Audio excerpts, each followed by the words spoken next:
Without great solitude no serious work is possible. ये line दुनिया के एक महान आर्टिस्ट पेब्लो पिकासो ने कही थी, जिसका मतलब है बिना एकांत के कोई भी गंभीर कार्य संभव नहीं है। कार्ल जंग ने मेरे जैसे लोगों को डिस्क्राइब करने के लिए इंट्रोवर्ट शब्द दिया था।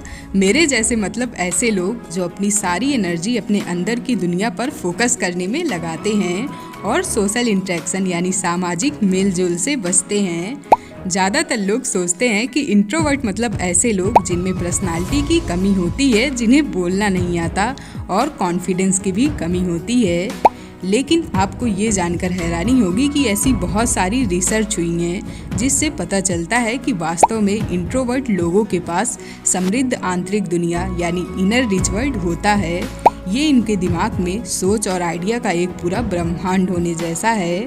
आपको ये जानकर हैरानी होगी, लेकिन Bill Gate, Albert Einstein, Warren Buffett, Elon Musk, Mahatma Gandhi, Michael Jordan, Isaac Newton, ये सब इंट्रोवर्ट थे।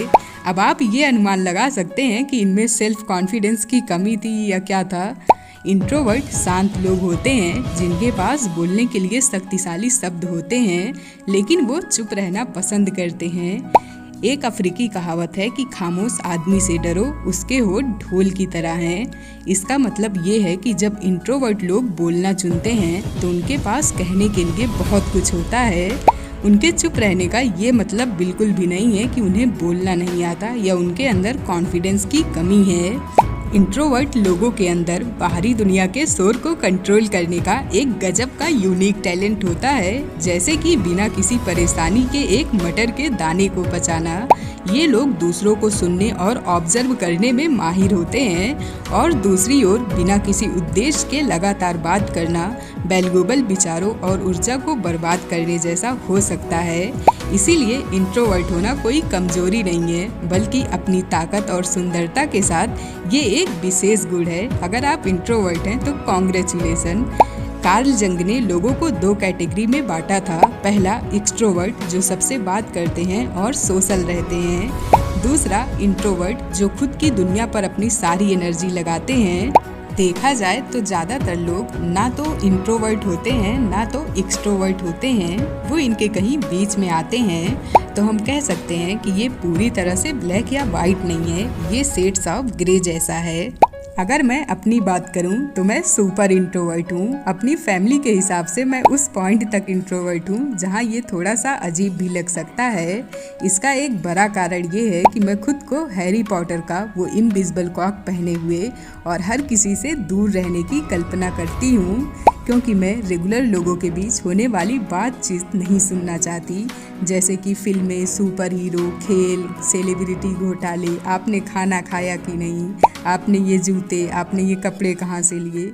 ये सारी चीज़ें कभी कभी मुझे बहुत ज़्यादा इरिटेट करती हैं, लेकिन जो कोई भी मेरी जिज्ञासा जगाता है वो बेशक मुझसे जुड़ जाता है। अगर कोई मुझसे सेल्फ डेवलपमेंट, साइकोलॉजी, पृथ्वी पर जीवन, ब्लैक होल, जानवर, books, origin of universe, archaeological discovery, life, science, पैसा, बिजनेस, एंटरप्रेन्योरशिप, ऐसी चीज़ें जो मेरे दिमाग को इन्वेस्ट करती हैं, ऐसी चीज़ों पर बात करता है तो वो बेशक मुझे बहुत ज़्यादा खुशी देती हैं। किसी ऐसी चीज़ के बारे में जो मुझे सोचने पर मजबूर कर देती है। यही कारण है कि मैं नॉर्मल वो रोज़ होने वाली बातचीत का हिस्सा बनना पसंद नहीं करती। मुझे किसी के नए जूते, नए कपड़े, फलाने के बेटे बेटियों में कोई इंटरेस्ट नहीं है। लेकिन अगर आपने नया फ़ोन या नई किताब ली है तो मेरा ध्यान बेशक आप पर जाएगा। तो अगर आप भी मेरे जैसे हैं जो इंट्रोवर्ट है तो आइए कमेंट सेक्शन में या इंस्टाग्राम पर साथ में चर्चा करें उन विचारों पर जिनमें दुनिया को आकार देने की क्षमता है और खुद को बेहतर बनाने की शक्ति भी है। याद रखें, without great solitude no serious work is possible. तो अगली बार जब लोगों से मिलने जुलने में झिझक महसूस करें तो याद रखें कि इंट्रोवर्ट होना एक यूनिक और मूल्यवान गुण है। इसे अपनाएं और लोगों से जुड़ने का आपको यूनिक तरीका मिल ही जाएगा। अगर वीडियो अच्छी लगी हो तो लाइक करके ज़रूर जाइएगा और अपने दोस्तों को शेयर ज़रूर करिएगा जो इंट्रोवर्ट हैं। Thank you for watching. खुद को बेहतर बनाते रहिए।